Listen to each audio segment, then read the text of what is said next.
UP board class 12 के प्यारे विद्यार्थियों, स्वागत है आप सभी का शिवम लेक्चरर में। समाज शास्त्र का पेपर है जो कि बोर्ड एग्जाम 2025 के लिए सबसे ज़्यादा इंपॉर्टेंट है। तो आप लोग वीडियो को पूरा अंत तक देखिएगा।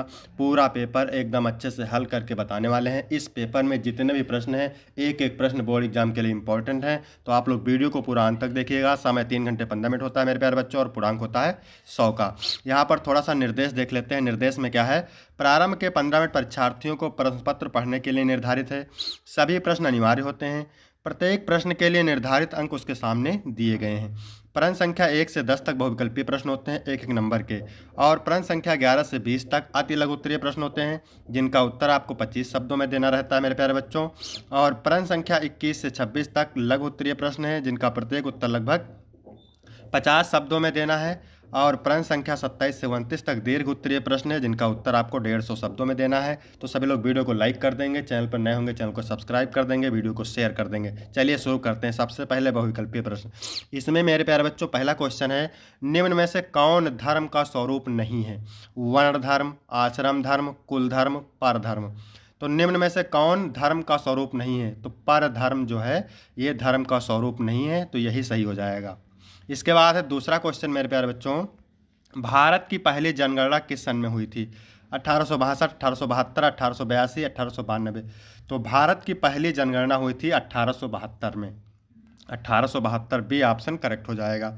इसके बाद मेरे प्यारे बच्चों तीसरा है, निम्नलिखित में से कौन सा राष्ट्रीय एकीकरण के लिए उत्तरदायी है? संप्रदायवाद, क्षेत्रवाद, राष्ट्रवाद या जातिवाद।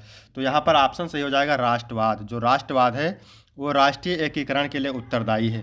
इसके बाद चौथा क्वेश्चन है मेरे प्यारे बच्चों, भारत में हरित क्रांति किस दशक में लागू किया गया? तो भारत में हरित क्रांति किस दशक में लागू किया? तो 1960 से 1970, 1970 से 1980, 1980 से 1990, 1990 से 2000। तो 1960 से 1970 ए ऑप्शन करेक्ट हो जाएगा। भारत में हरित क्रांति 1960 से 1970 के दशक में लागू किया गया।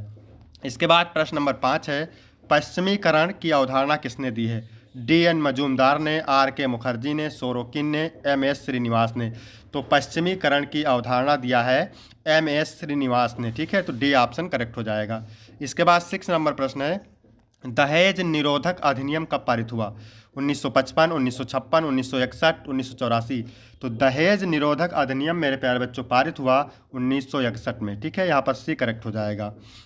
इसके बाद है 7 नंबर प्रश्न, संविधान का कौन सा संशोधन पंचायती राज व्यवस्था से संबंधित है? संविधान का कौन सा संशोधन पंचायती राज व्यवस्था से संबंधित है? तो यहाँ पर 73वां संशोधन। ठीक है, 73वां संविधान, यानी संविधान का 73वां संशोधन पंचायती राज व्यवस्था से संबंधित है। इसके बाद 8 नंबर प्रश्न है, an essay on the principle of population पुस्तक के लेखक कौन है? Malthus, Johann Gutenberg, Marx, Durkheim. तो an essay on the principle of population पुस्तक के लेखक है माल्थस। आपका ये करेक्ट हो जाएगा। इसके बाद मेरे प्यारे बच्चों 9 नंबर प्रश्न है, 1918 में सर्वप्रथम मजदूर संघ की स्थापना किसने की? बाबा साहब अम्बेडकर ने, एम.एन. राय ने, बी.पी. वाडिया ने, महात्मा गांधी ने। तो 1918 में सर्वप्रथम मजदूर संघ की स्थापना किया था बी.पी. वाडिया ने। आपका सी करेक्ट हो जाएगा मेरे प्यारे बच्चों। इसके बाद 10 नंबर प्रश्न है, बाजार क्या है? एक संस्था, एक समुदाय, एक समिति, एक समूह। तो बाजार एक संस्था है। आपका ए ऑप्शन करेक्ट हो जाएगा। ठीक है, यहाँ तक 10 बहुविकल्पीय प्रश्न हो गए। अब इसके बाद हम बात करेंगे अति लघु उत्तरीय प्रश्न की। ठीक है, तो प्रत्येक प्रश्न इसमें 3 अंक का है। उत्तर आपको मेरे प्यारे बच्चों 25 शब्दों में देना है। तो 11 नंबर प्रश्न क्या कह रहा है, सामाजिक अपवर्जन या बहिष्कार क्या है?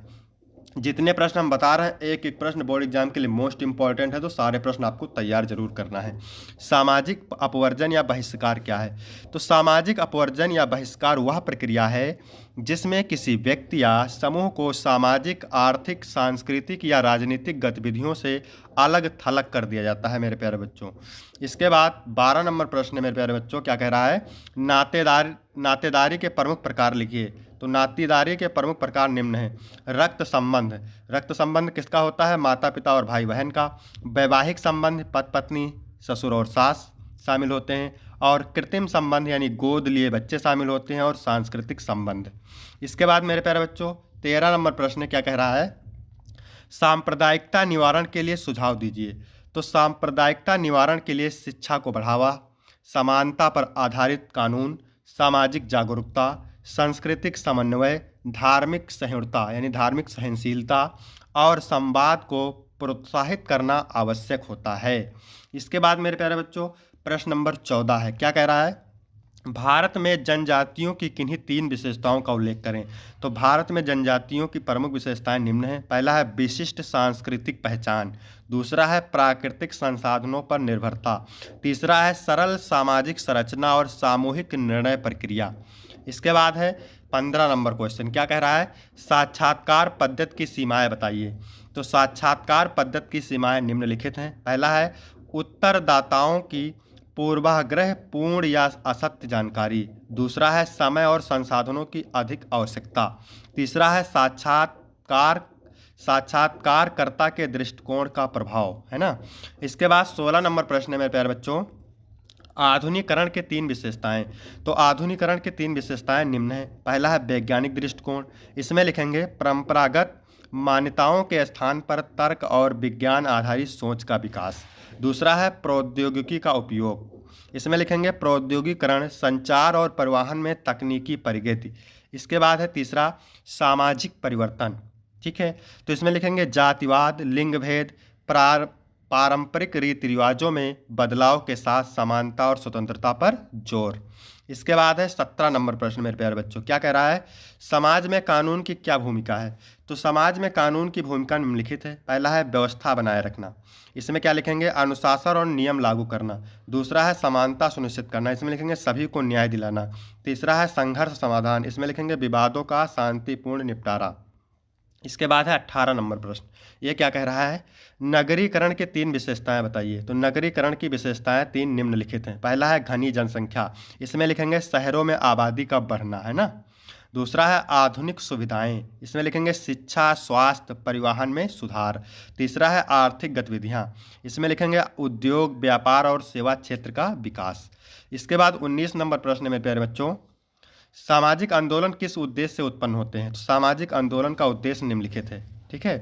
सामाजिक उद्देश्य सामाजिक परिवर्तन से उत्पन्न होते हैं, जैसे इसमें लिखेंगे असमानता या अन्याय को समाप्त करना, तीसरा है सामूहिक जागरूकता, अधिकारों के लिए संघर्ष, नीतिगत सुधार, इसमें लिखेंगे सरकार या समाज में सुधार लाना, ठीक है। इसके बाद में है समूह की विशेषताएं लिखिए। तो समूह की विशेषताएं निम्न हैं।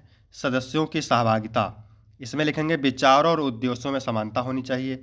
दूसरा है सामाजिक संबंध, परस्पर संवाद और सहयोग की भावना होनी चाहिए। सामूहिक उद्देश्य, साझा लक्ष्य की पूर्ति होनी चाहिए। इसके बाद मेरे प्यारे बच्चों, यहाँ पर हम बात करेंगे लघु उत्तरीय प्रश्न। तो प्रत्येक प्रश्न 6 अंक का है, उत्तर आपको 50 शब्दों में देना है। तो यहाँ पर देखिए क्या कह रहा है 21 नंबर प्रश्न, भारत में जनजातियों का वर्गीकरण किस प्रकार किया गया है? तो भारत में जनजातियों का वर्गीकरण मुख्य रूप से 5 प्रकार से किया गया है। यानी भारत में जनजातियों का वर्गीकरण मुख्य रूप से 5 प्रकार से किया गया है। पहला है अनुसूचित जनजातियां, इसमें संविधान की अनुसूची के तहत चिन्हित किया गया है। इसके बाद है लक्षित जनजातियां, इसमें विशेष क्षेत्रों में रहने वाली जनजातियां पाई जाती हैं। इसके बाद है पारंपरिक जनजातियां, इसमें विशिष्ट सांस्कृतिक पहचान रखने वाली जनजातियां पाई जाती हैं। इसके बाद है शैक्षणिक दृष्टि से पिछड़ी जनजातियां, शिक्षा और आर्थिक पिछड़ापन इसमें शामिल होता है। भौगोलिक दृष्टि से विशेष जनजातियां, इसमें लिखेंगे पर्वतीय या जंगली इलाकों में रहने वाली जनजातियां। इसके बाद मेरे प्यारे बच्चों 22 नंबर प्रश्न क्या कह रहा है? भारतीय समाज में धर्म के महत्व की विवेचना कीजिए। तो भारतीय समाज में धर्म का महत्व गहरा है, क्योंकि यह जीवन जीने का तरीका, नैतिकता और सांस्कृतिक पहचान प्रदान करता है। धर्म सामाजिक संबंधों, विश्वास प्रणालियों और लोकाचार को आकार देता है, जो विविधता में एकता बनाए रखने में सहायक होता है। इसके बाद मेरे प्यारे बच्चों 23 नंबर है, लोकतंत्र को परिभाषित कीजिए। लोकतंत्र में राजनीतिक दलों की क्या भूमिका है? तो लोकतंत्र एक शासन प्रणाली है जिसमें नागरिकों को स्वतंत्रता, समानता और नीतिगत फैसलों में भागीदारी का अधिकार होता है। लोकतंत्र में राजनीतिक दलों की भूमिका चुनाव लड़ना, नीतियाँ बनाना, सरकार गठन में भाग लेना और जनता की आवाज़ को राजनीतिक स्तर पर प्रस्तुत करना होता है। इसके बाद मेरे प्यारे बच्चों 24 नंबर प्रश्न क्या कह रहा है? नारी आंदोलन से समाज पर क्या प्रभाव पड़ा है, स्पष्ट करें। तो नारी समाज से समाज पर सकारात्मक प्रभाव पड़ा है, जैसे महिलाओं को अधिकारों की समानता, शिक्षा, रोजगार और राजनीतिक भागीदारी का अवसर मिला है। यह आंदोलन समाज में लैंगिक भेदभाव को कम करने, घरेलू हिंसा के खिलाफ जागरूकता फैलाने और महिलाओं की स्थिति को सुधारने में महत्वपूर्ण भूमिका निभाता है। इसके बाद मेरे प्यारे बच्चों 25 नंबर क्वेश्चन है, क्या कह रहा है?